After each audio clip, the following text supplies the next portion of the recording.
রুদ্ধশ্বাস এক ম্যাচে বুধবার বর্তমান চ্যাম্পিয়ন ম্যানচেস্টার সিটিকে হারিয়ে সেমিফাইনালের টিকিট কেটেছে রিয়াল মাদ্রিদ।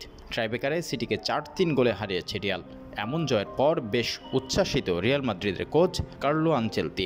ঘরের মাঠে সিটির বিপক্ষে ড্র করার পর অনেকেই ভেবে নিয়েছিল সিটির মাঠে কোনোভাবেই জিততে পারবেন না রিয়াল। তবে সেটাই করে দেখিয়েছে চ্যাম্পিয়ন্স লিগের সবচেয়ে সফল দলটি। আর এর পাশাপাশি সমালোচকদের এক হাত দিয়েছে কার্লো।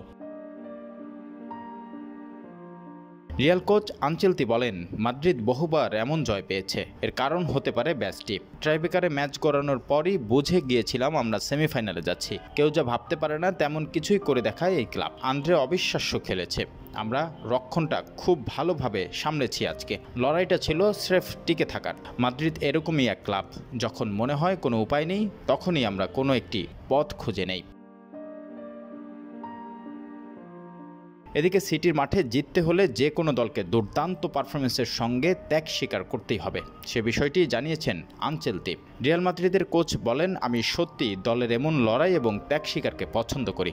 এখানে জিততে হলে একটাই মাত্র পন্থা, আপনি জয়টি ভাষায় বর্ণনা করতে পারবেন না। এর মধ্যে চ্যাম্পিয়ন্স লিগে নিজেদের প্রতিপক্ষের নামও জেনে গেছে Real Madrid. German giant Bayern মিউনিখের বিপক্ষে সেমিফাইনালে খেলবে আনচেলতির দল। প্রথম লেগ অনুষ্ঠিত হবে বায়ার্নের মাঠে 30 এপ্রিল।